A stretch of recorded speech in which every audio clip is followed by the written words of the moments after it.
ಸಮಾಜ ದೇವಸ್ಥಾನಗಳಲ್ಲಿ ಮನೆಗಳಲ್ಲಿ ಕೊಟ್ಟರೆ ಸೌಹಾರ್ದತೆ ಸೃಷ್ಟಿಯಾಗ್ತದೆ.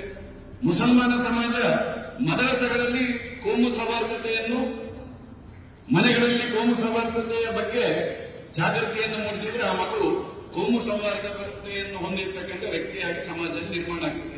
ಈ ಜಿಲ್ಲೆಯಲ್ಲಿ ಅಕ್ರಮವಾಗಿರ್ತಕ್ಕಂಥ ಅನೇಕ ಚಟುವಟಿಕೆಗಳು ಕೋಮು ದ್ವೇಷಕ್ಕೆ, ಸಂಘರ್ಷಕ್ಕೆ ಕಾರಣ ಆಗಿರ್ತಕ್ಕಂಥದ್ದು.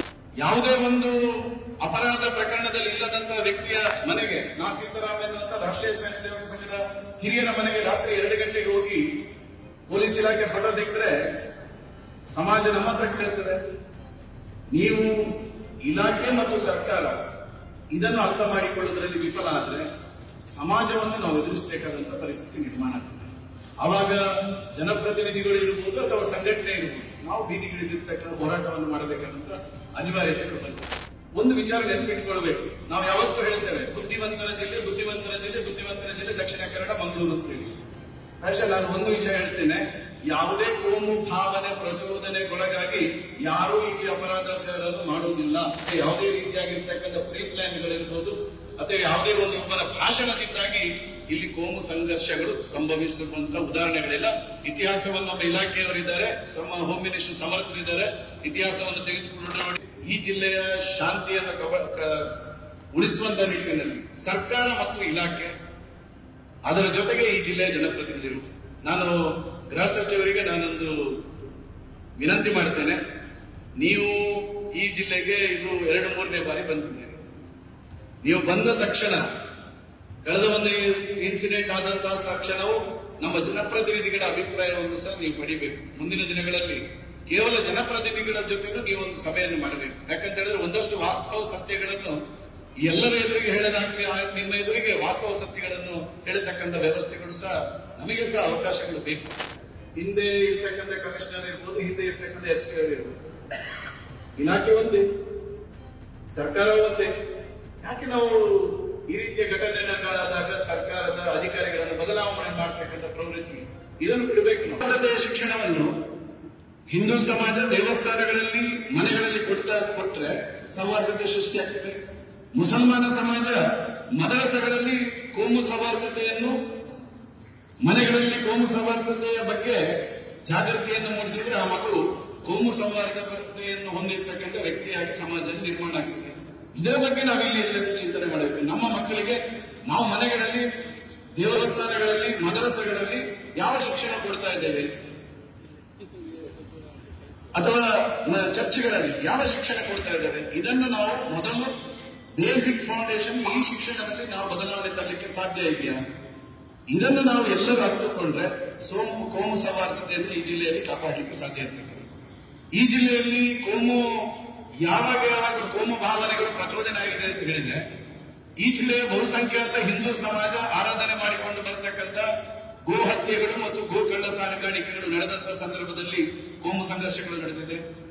ಇದನ್ನು ಪ್ರಿವೆಂಟಿವ್ ಆಕ್ಷನ್ ತಗೊಳ್ಳುವಂತಹ ದೃಷ್ಟಿಯಲ್ಲಿ ಇಲಾಖೆಗಳು, ಸರ್ಕಾರ ಸೂಕ್ತ ಕ್ರಮ ವಹಿಸಿದ್ರೆ ತುಂಬಾ ಕೋಮು ಗಲಭೆಗಳು ಕಡಿಮೆ ಆಗಲಿಕ್ಕೆ ಸಾಧ್ಯ ಇರತಕ್ಕಂಥದ್ದು.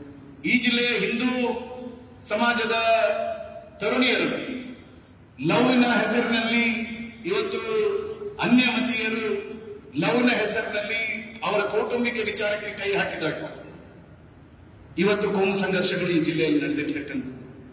ಈ ಜಿಲ್ಲೆಯಲ್ಲಿ ಅಕ್ರಮವಾಗಿರ್ತಕ್ಕಂಥ ಅನೇಕ ಚಟುವಟಿಕೆಗಳು ಕೋಮು ದ್ವೇಷಕ್ಕೆ, ಸಂಘರ್ಷಕ್ಕೆ ಕಾರಣ ಆಗಿರ್ತಕ್ಕಂಥದ್ದು. ಉದಾಹರಣೆಗೆ ಅಕ್ರಮ ಮರಳುಗಾರಿಕೆ ಇರಬಹುದು ಅಥವಾ ಈ ರೀತಿಯ ಅಕ್ರಮ ವ್ಯವಸ್ಥೆಗಳು.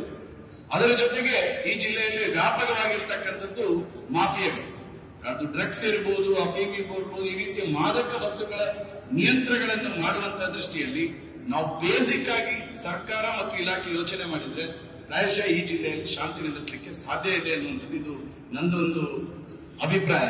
ಪ್ರಾಯಶಃ ಇವತ್ತು ನಾನು ಹೇಳ್ತೇನೆ, ಇವತ್ತು ನಾವು ಜನಪ್ರತಿನಿಧಿಗಳು ಇಲ್ಲಿ ಕೂತಿದ್ದೇವೆ, ನಾವು ಒಂದು ಕ್ಷೇತ್ರವನ್ನು ಹೇಗೆ ಪ್ರತಿನಿಧಿಸ್ತೇವೋ ಹಾಗೆ ನಾವು ನಮ್ಮನ್ನು ಬೆಳೆಸಿರ್ತಕ್ಕಂಥ ನಮ್ಮ ಸೈದ್ಧಾಂತಿಕ ವಿಚಾರವನ್ನು ಸಹ ನಾವು ಉಳಿಸಬೇಕಾದಂತ ಕೆಲಸವನ್ನು ನಾವು ಮಾಡಬೇಕಾಗ್ತದೆ. ಅದು ನಮ್ಮ ಬದ್ಧತೆ. ಇವತ್ತು ಮೊನ್ನೆ ಒಂದು ಘಟನೆ ನಡೆಯಿತು, ಇಲ್ಲಿ ಈ ಜಿಲ್ಲೆಯಲ್ಲಿ 2-3 ಘಟನೆಗಳು ನಡೆಯಿತು. ಇಲಾಖೆಯ ಒಂದು ಕಾನೂನು ಕ್ರಮ ಹಿಂದೂ ಸಮಾಜಕ್ಕೆ ತುಂಬಾ ಆಘಾತವನ್ನು ತಂದಿತ್ತು. ಪುತ್ತೂರಿನಲ್ಲಿರ್ತಕ್ಕಂಥ ಒಬ್ಬ ವಿಶ್ವ ಹಿಂದೂ ಪರಿಷತ್ನ ಹಿರಿಯರ ಮನೆಗೆ ರಾತ್ರಿ 1 ಗಂಟೆಗೆ ಹೋಗಿ ಪೊಲೀಸ್ನವರು ಫೋಟೋ ತೆಗಿತಾರೆ ಅಂತ ಹೇಳಿದ್ರೆ ಜನಪ್ರತಿನಿಧಿಯಾಗಿ ಹಿಂದೂ ಸಮಾಜ ನನ್ನ ಹತ್ರ ಕೇಳ್ತದೆ, ನಮ್ಮೆಲ್ಲರ ಹತ್ರ ಕೇಳ್ತದೆ. ಯಾವುದೇ ಒಂದು ಅಪರಾಧ ಪ್ರಕರಣದಲ್ಲಿ ಇಲ್ಲದಂತಹ ವ್ಯಕ್ತಿಯ ಮನೆಗೆ, ನಾ ಸೀತಾರಾಮ್ ಎನ್ನುವಂತ ರಾಷ್ಟ್ರೀಯ ಸ್ವಯಂ ಸೇವಕ ಸಂಘದ ಹಿರಿಯರ ಮನೆಗೆ ರಾತ್ರಿ 2 ಗಂಟೆಗೆ ಹೋಗಿ ಪೊಲೀಸ್ ಇಲಾಖೆ ಫೋಟೋ ತೆಗೆದ್ರೆ ಸಮಾಜ ನಮ್ಮ ಹತ್ರ ಕೇಳ್ತದೆ. ನೀವು ಇಲಾಖೆ ಮತ್ತು ಸರ್ಕಾರ ಇದನ್ನು ಅರ್ಥ ಮಾಡಿಕೊಳ್ಳುವುದರಲ್ಲಿ ವಿಫಲ ಆದ್ರೆ ಸಮಾಜವನ್ನು ನಾವು ಎದುರಿಸಬೇಕಾದಂತಹ ಪರಿಸ್ಥಿತಿ ನಿರ್ಮಾಣ ಆಗ್ತದೆ. ಆವಾಗ ಜನಪ್ರತಿನಿಧಿಗಳು ಇರಬಹುದು ಅಥವಾ ಸಂಘಟನೆ ಇರಬಹುದು, ನಾವು ಬೀದಿಗಿಳಿದಿರ್ತಕ್ಕಂಥ ಹೋರಾಟವನ್ನು ಮಾಡಬೇಕಾದಂತ ಅನಿವಾರ್ಯತೆ ಬರ್ತದೆ.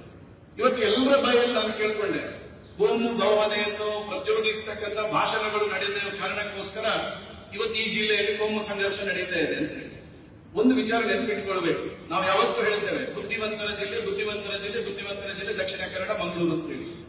ಪ್ರಾಯಶಃ ನಾನು ಒಂದು ವಿಷಯ ಹೇಳ್ತೇನೆ, ಯಾವುದೇ ಕೋಮು ಭಾವನೆ ಪ್ರಚೋದನೆಗೊಳಗಾಗಿ ಯಾರೂ ಇಲ್ಲಿ ಅಪರಾಧಗಳನ್ನು ಮಾಡುವುದಿಲ್ಲ. ಎಲ್ಲರತ್ರನೂ ಧಾರ್ಮಿಕ ಪ್ರಜ್ಞೆನೂ ಇದೆ, ಕೋಮು ಸೌಹಾರ್ದತೆಯ ಪ್ರಜ್ಞೆನೂ ಇದೆ. ಅವನ ಮನಸ್ಸಿಗೆ ಆಘಾತ ಆದಾಗ ಪ್ರೇರಣೆಯಿಂದ ಇಲ್ಲಿ ಅನೇಕ ಪ್ರಕರಣಗಳು ನಡೆದಿರ್ತಕ್ಕಂಥದ್ದು. ಇದರ ಹಿಂದೆ ಯಾವುದೇ ರೀತಿಯಾಗಿರ್ತಕ್ಕಂಥ ಷಡ್ಯಂತ್ರಗಳಿರ್ಬೋದು, ಇದರ ಹಿಂದೆ ಯಾವುದೇ ರೀತಿಯಾಗಿರ್ತಕ್ಕಂಥ ಪ್ರೀ ಪ್ಲಾನ್ಗಳಿರ್ಬೋದು, ಅಥವಾ ಯಾವುದೇ ಒಬ್ಬರ ಭಾಷಣದಿಂದಾಗಿ ಇಲ್ಲಿ ಕೋಮು ಸಂಘರ್ಷಗಳು ಸಂಭವಿಸುವಂತ ಉದಾಹರಣೆಗಳಿಲ್ಲ. ಇತಿಹಾಸವನ್ನು ನಮ್ಮ ಇಲಾಖೆಯವರಿದ್ದಾರೆ, ಹೋಮ್ ಮಿನಿಸ್ಟರ್ ಸಮರ್ಥರಿದ್ದಾರೆ. ಇತಿಹಾಸವನ್ನು ತೆಗೆದುಕೊಂಡು ನೋಡಿ, ಯಾವುದೇ ಒಂದು ಹತ್ಯೆಗಳು ನಡೆದಾಗ, ಕೋಮು ಗಲಭೆಗಳು ನಡೆದಾಗ ಅದರ ಹಿಂದೆ ಕೋಮು ಭಾವನೆಯ ಭಾಷಣಗಳಿಂದ ಅಥವಾ ಸ್ವಪ್ರೇರಣೆಯಿಂದ ಅವರು ಮಾಡಿರ್ತಕ್ಕಂಥದ್ದ ಸಂದರ್ಭದಲ್ಲಿ ಅಪರಾಧಗಳು ನಡೆದಿರ್ತಕ್ಕಂಥ ಪ್ರಕರಣಗಳು ಇಲ್ಲಿ ಜಾಸ್ತಿ ಇರತಕ್ಕಂಥದ್ದು. ಇವತ್ತು ನಮ್ಮ ಜಿಲ್ಲಾಧ್ಯಕ್ಷರನ್ನು ಮಾತು ಹೇಳಿದ್ರು, ನಾಡ್ದು ನಡೆಯತಕ್ಕಂಥ ಕೃಷ್ಣಾಷ್ಟಮಿ, ಜನ್ಮಾಷ್ಟಮಿ ವಿಷಯಗಳನ್ನು ಹೇಳಿದ್ರು. ನಾನು ಯಾಕೆ ಇದನ್ನು ಹೇಳ್ತೇನೆ ಅಂತ ಹೇಳಿದ್ರೆ, ಕಳೆದ ಬಾರಿ ಗಣೇಶೋತ್ಸವ ಈ ಜಿಲ್ಲೆಯಲ್ಲಿ ಅನೇಕ ಸರ್ಕಾರಿ ಶಾಲೆಗಳಲ್ಲಿ ಗಣೇಶೋತ್ಸವ ಕಳೆದ ಸಂದರ್ಭದಲ್ಲಿ ಸರ್ಕಾರಿ ಶಾಲೆಯಲ್ಲಿ ಗಣೇಶೋತ್ಸವವನ್ನು ಮಾಡಬಾರದು ಅಂತ ಕೇಳಿದ್ರು. ನಾವು ಇವತ್ತು ಧಾರ್ಮಿಕ ಆಚರಣೆ ಯಾರ್ದು ವಿರೋಧನೇ ಇಲ್ಲ.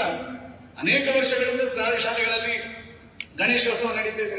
ನೀವು ಅದಕ್ಕೆ ನಿರ್ಬಂಧ ಹಾಕಿದಾಗ ಯಾರಿಗೆ ಪ್ರಚೋದನೆ ಆಗ್ತದೆ? ಹಿಂದೂ ಸಮಾಜಕ್ಕೆ ಯಾವುದೇ ವ್ಯವಸ್ಥೆಯಲ್ಲಿ ಇಲ್ಲದಂತ ವ್ಯಕ್ತಿಗಳು ಪ್ರಚೋದನೆಗೊಳಗಾಗ್ತಾರೆ.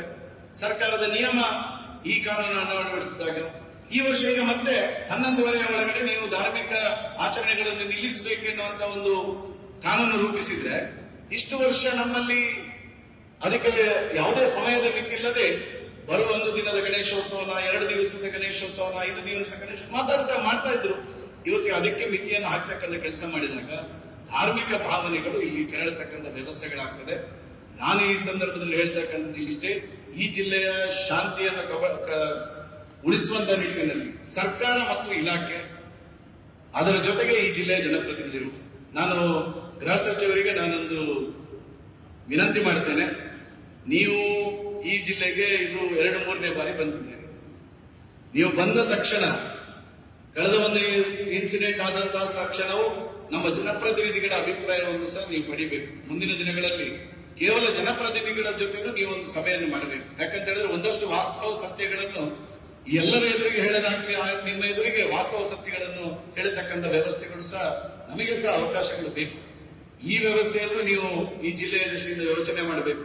ಮತ್ತೆ ಈ ಜಿಲ್ಲೆಯಲ್ಲಿ ಉದ್ಯೋಗದ ದೃಷ್ಟಿಯಿಂದ 100% ಈ ಜಿಲ್ಲೆಯ ಉದ್ಯೋಗದ ದೃಷ್ಟಿಯಿಂದ ನಾವು ಯೋಚನೆ ಮಾಡಬೇಕು. ಯಾಕೆ ಯೋಚನೆ ಮಾಡಬೇಕು? ಇವತ್ತು 6 ತಿಂಗಳಿಂದ ಸುಮಾರು 10,000ಕ್ಕಿಂತ ಹೆಚ್ಚು ಕೂಲಿ ಕಾರ್ಮಿಕರು ಕೆಲಸ ಇಲ್ಲದೆ ಇದ್ದಾರೆ. ಮರಳು ಮತ್ತು ಕೆಂಪು ಕಲ್ಲು ಸಿಗದಿಲ್ಲ ಅನ್ನೋ ಕಾರಣಕ್ಕೋಸ್ಕರ ಅವರ ಆ 10,000 ಜನರ ಯೋಚನೆಗಳು ಬದಲಾಗಬಾರದಲ್ಲ. ಕೆಲಸ ಇದ್ರೆ ಕೆಲಸದಲ್ಲಿ ಮಗ್ನರಾಗಿರ್ತಾರೆ. ಇದಕ್ಕೇನು ತಕ್ಷಣ ಸರ್ಕಾರ ಸೂಕ್ತ ಕ್ರಮ ಕೈಗೊಳ್ಳಬಹುದು ಎನ್ನುವಂತ ಯೋಚನೆಯನ್ನು ಸಹ ಮಾಡಬೇಕಾಗ್ತದೆ. ಪ್ರಾಯಶಃ ಕಳೆದ 6 ತಿಂಗಳಿಂದ ಕಾನೂನು ಸುವ್ಯವಸ್ಥೆಯ ಬಗ್ಗೆ ನಮ್ಮ SP ಅವರು ಮತ್ತು ಹೊಸ ಕಮಿಷನರ್ ಬಂದ ನಂತರ ಕಾನೂನು ಸುವ್ಯವಸ್ಥೆಯನ್ನು ಹದಬಸ್ತಲ್ಲಿ ಇರ್ತಕ್ಕಂಥ ಕೆಲಸ ಕಾರ್ಯಗಳನ್ನು ಅವರು ಮಾಡಿದ್ದಾರೆ. ಆದ್ರೆ ಒಂದು ವಿಚಾರ ಹೇಳ್ತೇನೆ, ಹಿಂದೆ ಇರ್ತಕ್ಕಂಥ ಕಮಿಷನರ್ ಇರ್ಬೋದು, ಹಿಂದೆ ಇರ್ತಕ್ಕಂಥ SP ಅವರು ಇರ್ಬೋದು, ಇಲಾಖೆ ಒಂದೇ, ಸರ್ಕಾರ ಒಂದೇ. ಯಾಕೆ ನಾವು ಈ ರೀತಿಯ ಘಟನೆಗಳಾದಾಗ ಸರ್ಕಾರದ ಅಧಿಕಾರಿಗಳನ್ನು ಬದಲಾವಣೆ ಮಾಡ್ತಕ್ಕಂಥ ಪ್ರವೃತ್ತಿ ಇದನ್ನು ಬಿಡಬೇಕು. ನಾವು ಅವರಲ್ಲಿ ಯಾರೇ ಇರ್ಬೋದು, ನಾವು ಅವರಿಗೆ ಕಾನೂನು ಚೌಕಟ್ಟಿನವರಿಗೆ ಕೆಲಸ ಮಾಡ್ತಕ್ಕಂಥ ನಿಟ್ಟಿನಲ್ಲಿ ಅವರಿಗೆ ಶಕ್ತಿಯನ್ನು ತುಂಬುವಂತ ಕೆಲಸವನ್ನು ನಾವು ಮಾಡಬೇಕು. ಇದರ ಜೊತೆಗೆ ಲಾಸ್ಟ್ ಒಂದು ಪಾಯಿಂಟ್ ಹೇಳಿ ನಾನು ಮುಗಿಸ್ತೇನೆ. ದಕ್ಷಿಣ ಕನ್ನಡ ಜಿಲ್ಲೆಯಲ್ಲಿ ಯಾವುದೇ ರೀತಿಯಾಗಿರ್ತಕ್ಕಂಥ ಬೇರೆ ಭಾವನೆ ಮೂಡ್ತಕ್ಕಂಥ ಕೆಲಸಗಳು ಆಗಿಲ್ಲ. ಮತ್ತೆ ಅತ್ಯಂತ ಅಭಿವೃದ್ಧಿಯನ್ನು ಹೊಂದತಕ್ಕಂಥ ಈ ಜಿಲ್ಲೆ, ಇಲ್ಲಿ ಯಾವ ಕೋಮು ಭಾವನೆ ಈ ರೀತಿ ಯಾವುದೇ ಪ್ರಚಾರಗಳು ಅಂತಾರಾಷ್ಟ್ರೀಯ ಮಟ್ಟದಲ್ಲಿ ದೇಶದಲ್ಲಿ ಆದ್ರೂ ಈ ಜಿಲ್ಲೆಯಲ್ಲಿ ಇವತ್ತು 9 ರಿಂದ 10 ಮೆಡಿಕಲ್ ಕಾಲೇಜುಗಳಿದೆ. ಸಾವಿರಾರು ವಿದ್ಯಾರ್ಥಿಗಳು ಈ ಜಿಲ್ಲೆಯಲ್ಲಿ ಶಿಕ್ಷಣವನ್ನು ಪಡೆಯಲಿಕ್ಕೆ ಬರ್ತಾ ಇದ್ದಾರೆ. ಇವತ್ತು ಸ್ಟಾರ್ಟ್ಅಪ್ಗಳಲ್ಲಿ ಸುಮಾರು 200-250ಕ್ಕಿಂತ ಹೆಚ್ಚು ಸ್ಟಾರ್ಟ್ಅಪ್ಗಳು ಈ ಜಿಲ್ಲೆಯಲ್ಲಿ ಪ್ರಾರಂಭ ಆಗಿರ್ತಕ್ಕಂಥದ್ದು. ಈ ಜಿಲ್ಲೆಯಲ್ಲಿ ಹೋಟೆಲ್ ಉದ್ಯಮಗಳಿರ್ಬೋದು ಅಥವಾ ಶಿಕ್ಷಣ ಇರ್ಬೋದು ಅಥವಾ ವ್ಯಾವಹಾರಿಕ ವ್ಯವಸ್ಥೆಯಲ್ಲಿ ಪ್ರಜ್ಞಾವಂತರಾಗಿರ್ತಕ್ಕಂಥ ಜಿಲ್ಲೆಯ ಜನ ಇವತ್ತು ರಾಜ್ಯ ರಾಷ್ಟ್ರ ಮೆಚ್ಚುವಂತ ಒಂದು ಸಂಸ್ಕೃತಿಯನ್ನು ಹೊಂದಿಕೊಂಡು ಎಲ್ಲರ ಜೊತೆ ಬೆಸೆಯತಕ್ಕಂಥ ಒಂದು ಜಿಲ್ಲೆಯ ಜನ ನನಗೆ ಹೆಮ್ಮೆ ಇದೆ. ಅದು ದಕ್ಷಿಣ ಕನ್ನಡ ಮಂಗಳೂರಿನ ಜನ ಎನ್ನುವಂಥದ್ದನ್ನು ನಾನು ಹೇಳಲಿಕ್ಕೂ ಸಹ ಹೆಮ್ಮೆ ಇದೆ ಎನ್ನುವಂಥದ್ದನ್ನು ಸಹ ನಾನು ಈ ಸಂದರ್ಭದಲ್ಲಿ ಗೃಹ ಸಚಿವರಿಗೆ ತಿಳಿಸ್ತಾ, ಈ ಜಿಲ್ಲೆಯ ಕೋಮು ಸೌಹಾರ್ದತೆಯ ಭಾವನೆಯ ದೃಷ್ಟಿಯಿಂದ ನೀವು ಇವತ್ತು ಕರೆದಿರ್ತಕ್ಕಂಥ ಸಭೆ ಚೆನ್ನಾಗಿ ಆಗಿದೆ. ಟಿವಿ ವಿಕ್ರಮ, ದೇಶ ನಿಮ್ಮ ಕೈಯಲ್ಲಿ. ಈ ಕಾರ್ಯಕ್ರಮ ನಿಮಗೆ ಇಷ್ಟ ಆಗಿದ್ದಲ್ಲಿ ಲೈಕ್, ಶೇರ್ ಹಾಗೂ ಕಮೆಂಟ್ ಮಾಡಿ. ಟಿವಿ ವಿಕ್ರಮದ ಕಾರ್ಯಕ್ರಮಗಳನ್ನು ನಿರಂತರವಾಗಿ ವೀಕ್ಷಿಸಲು ಸಬ್ಸ್ಕ್ರೈಬ್ ಮಾಡಿ, ಬೆಲ್ ಐಕನ್ ಒತ್ತಿ.